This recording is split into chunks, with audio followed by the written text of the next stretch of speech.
In this video, we will use the whip stitch to attach an applique, which is a separate piece of fabric, generally like a badge or a patch of some sort, to our sampler. So we're going to refer to the applique or the circle, and then also we'll refer to the base or the rectangle.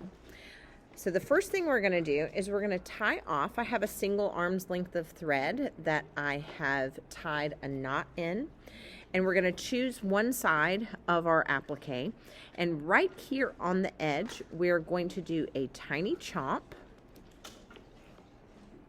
and we're going to tie on right here onto the applique.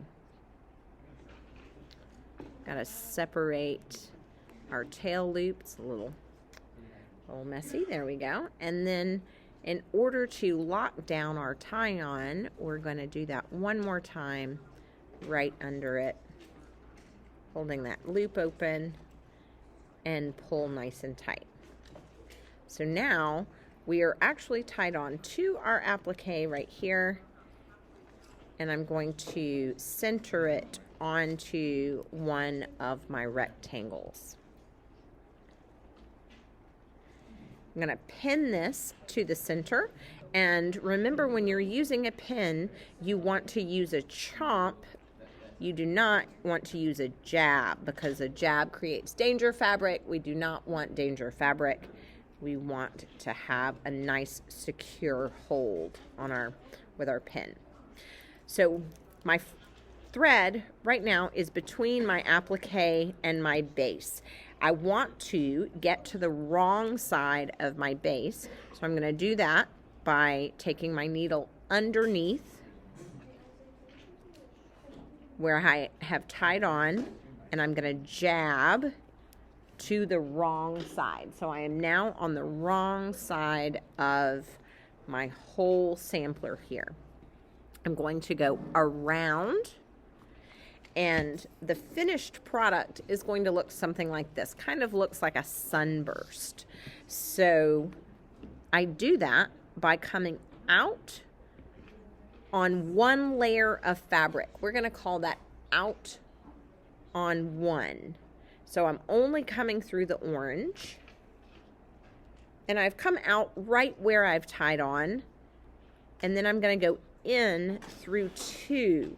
This stitch is going to be about an eighth of an inch to a quarter of an inch. So out through one layer, in through two layers. So what I'm doing is I am literally attaching these two layers together.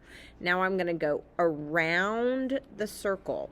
So I'm going counterclockwise because I am right hand dominant. If you are left hand dominant, then clockwise might be better for you. So I'm going to go out through one, in through two, and that is my layers. I'm going out through one layer, in through two layers, out through the base, in through the applique.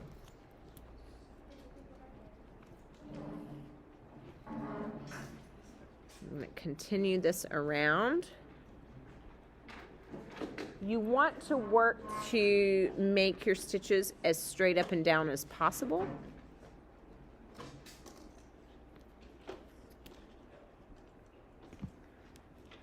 And also pay attention to what's happening on the wrong side so you don't get a knot like I just got. Let's see if I can't straighten that out here. Just kind of knotted my stuff up.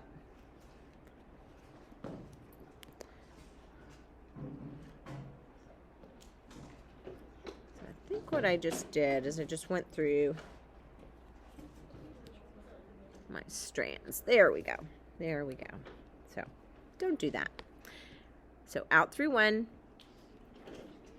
in through two.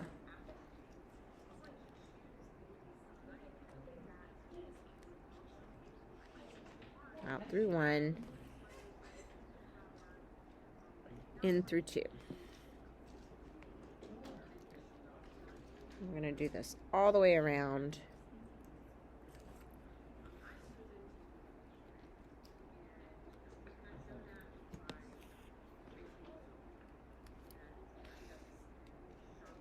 So I'm going to show you an example of something I just did that was wrong. So see here how I came out through the purple and then back in through the purple.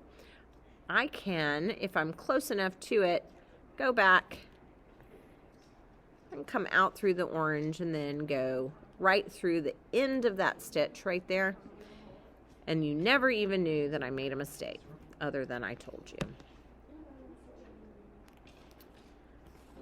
Once you get several stitches in, you can take your pin out. You don't need that anymore.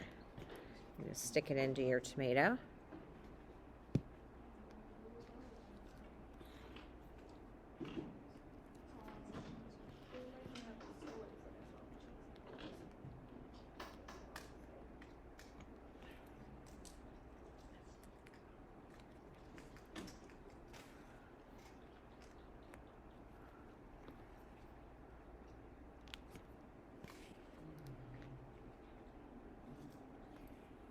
I'm moving pretty quickly through this. These are not the straightest stitches. You do want to make them even and straight.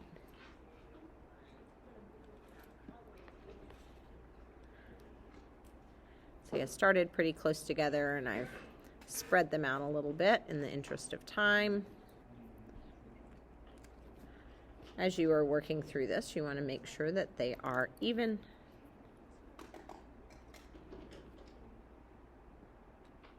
If you come out at the wrong place, that's okay.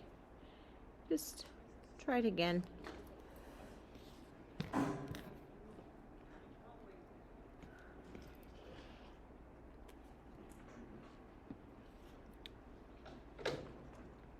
going to do 2 more stitches and then we will tie off.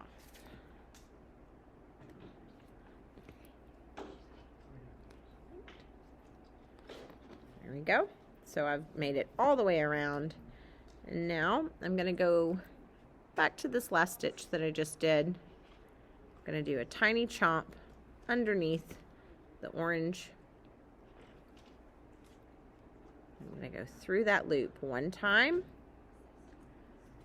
2 times, and 3 times, pulling it all the way down. And then using my snips,